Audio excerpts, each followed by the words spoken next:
Hey everyone, this is a continuation for the documentary on property that I'm hoping to be closing on next week. I did a couple videos on about a week and a half ago for some properties that I was interested in looking at.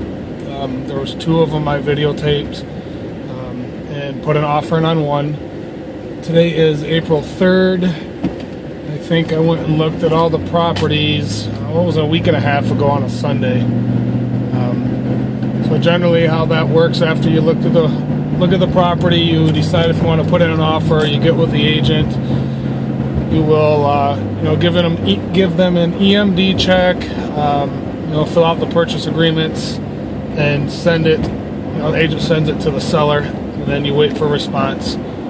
Mine was a little bit different process this time, I think, just because the rapport that I have built with the listing agent. I didn't have to give an EMD or proof of funds up front. He knows that when I put in an offer, I've got the cash. So it took about a little over a week, got the final purchase agreement papers, and at that point I had to do the proof of funds and EMD now to schedule the closing. So I'm on my way to the bank to get an EMD, which is earnest money deposit. You will need, to do that, you'll need a cashier's check, or some title companies will let you wire the money to them directly.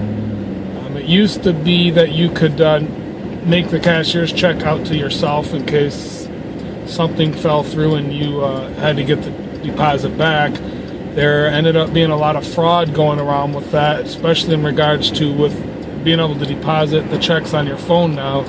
People were getting the EMD checks and then just before closing, scanning the check, depositing it back into their account. So what was the scam? Somehow they were depositing it back into their account, then withdrawing it, but then they still had that physical cashier's check that they would give to the title company, and by the time they cashed it, the money was no longer there, and documents were closed. The people owned the house, and it created a lot of lawsuits and issues like that.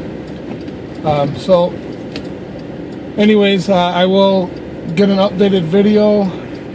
Maybe I'll even throw some screenshots of the paperwork for the purchase agreement, and with any luck, on the 11th we'll be closing, and the title company will allow me to record that session as well, for any of you that are interested in seeing that and not familiar with the closing process.